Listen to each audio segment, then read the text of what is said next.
Are your spiritual beliefs a blessing in disguise? I was going to put on the teal colored mustache, but it was too funny. It made everything look like weird green, kind of like the frosty filter that I used with the beard and mustache for Supersize Your Business today, because our EMR expression is a blessing in disguise. And we talked about the ways that blessings in disguise, something that we think is really bad, turns out to be good and make a positive impact on our life. And I have so many examples of that in my life. You know, the loss of my father, my sudden cardiac arrest. I actually died, and that ended up being a absolutely 360, I guess on 180 transformation and change of the direction of my life. The direction of my life was going changed dramatically following that event. So most people would think dying is a bad, catastrophic thing. But since I'm still here to talk about it, I realized that it was one of the best things that ever happened to me. It gave me a chance to reevaluate and think about, am I creating the life I really want, or am I just creating the life I think I should be creating? And I was creating the life I thought I should be creating, and I was miserable. Not just a little miserable, but I'm so stressed out, I'd rather be dead miserable. So not a great way to be living my life, right? And so I got to do an absolute revamp and stop and change the way I wanted to live my life. And now I live my life the way I want to live my life, right? So a blessing in disguise. I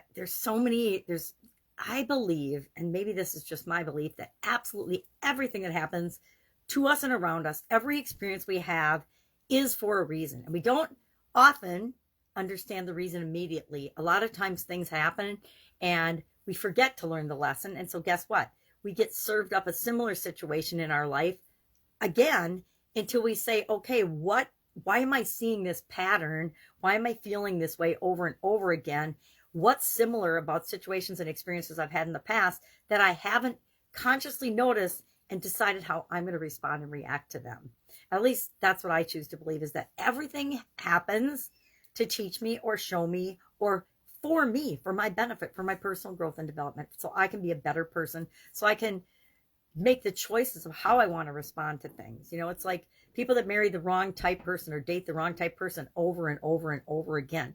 At some point, do they ever, and some do, some don't, of course, stop and say, oh my gosh, if I look at my previous 5 relationships, this is all the things I've had in common that were good. This is all the things I've had in common that didn't work out for me and that I didn't see along the way. What if I eliminate all the things in my next partner that were bad in those previous relationships, and see if I can't change and make a shift in me so I don't attract those negative things. I only attract the things that I want, the positive things. That's just a quickie example. So everything happens for a reason.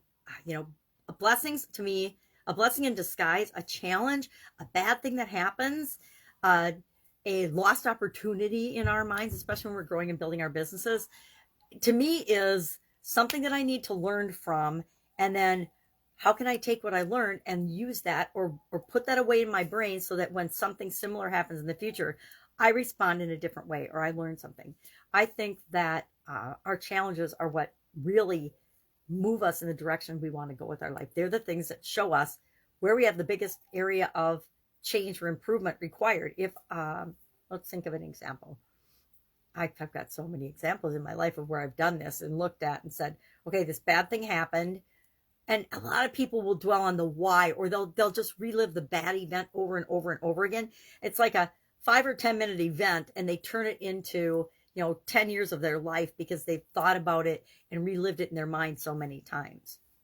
And there's a tool for changing that experience and turning it into a positive instead of a negative. I learned it from Tony Robbins, decades ago, like 4 decades ago. If anybody wants to know that, hit me up and we can go through it. Or you can look up Tony Robbins and find out how to change our response to different stimuli or different triggers. So that was our idiom for Supersize Your Business. We're doing a spiritual idiom every day in the month of April to coincide with the annual BU 365-day challenge. You do one thing every day that improves us. We're following for the first 9 months of the year the life framework that I use for pretty much everything in my life. It was 7, and then last year in April, I added communication and confidence as core areas that I want to personally work on as well. And they're foundational to everything else, right? Physical, mental, emotional, spiritual, financial, relationships, contribution. They impact those 7 areas, every single one of them, in some way, shape, or form. Just like all of these interact with one another, right? I have a graph. Oh, here it is. I have a graphic. This is how I think of the life framework. You know, they have a list of it when they're teaching it, different people that teach that. This is how I see the life framework. Every area is interconnected to every other area and to itself. And so to me, in my brain, this is how I see the life framework. This is how most people teach and see the life framework, because it's more understandable than this. But we're using this as a framework of what we're talking about in this year's annual challenge. In this month's spirituality, today we talked about our spiritual thoughts and beliefs, and we're just looking at them and paying attention to what are our current thoughts and beliefs about different aspects of spirituality right now. How do we feel about religion? What are our thoughts and feelings, and not feelings, but thoughts and beliefs about that? I guess we could do feelings, but I think we'll do feelings another day, because feelings and emotions are a whole nother ball game. So just thoughts and beliefs, our current thoughts and beliefs about spirituality. Are we spiritual? Are we religious? If so, what religious thoughts and beliefs do we have, and do we practice? What do we want? What is our belief about life, death, lessons learned and experiences, blessings in disguise? What do we believe about that? What do we think about that? I know that I am probably in the minority when I look at bad things that happen and say, okay, what's the lesson in this? The first question I ask when something bad happens now isn't, why did this happen to me, or poor me? It's, what can I learn from this? What is this here to show me? Because it happened for a reason. What did I miss when I was setting something up? What did I not see about a person, place, thing, or experience that I maybe should have? So that next time I don't miss that. I don't miss the signs that something's wrong and something bad is going to happen, right? So what's my connection to a higher power, or to other people, things outside of myself, etc.? So that's what I'm working on. It is Sunday here in my neck of the woods, so it is my day to plan for this week ahead and spend time with family and people I love and care about, do some things for myself, continue to work on the different areas and aspects that we've already covered on our annual challenge, because I want to have things set up so I know I'm making progress in each of these areas. That's the whole point of this challenge, is how do I look at these areas and aspects of my life, and then how can I put things in place so that I automatically am moving toward what I want for my life as a whole. But by breaking it down into different parts, I can say, okay, I'm going to add this physical activity to my daily routine, or this mental activity, this meditation, this set of affirmations to one of my other daily habits or daily routines, etc. All right, any questions? If I can help in any way, ask. Otherwise, I'm going to get to it and have an awesome day, and I wish you the same. Have a great day. See you tomorrow. Bye.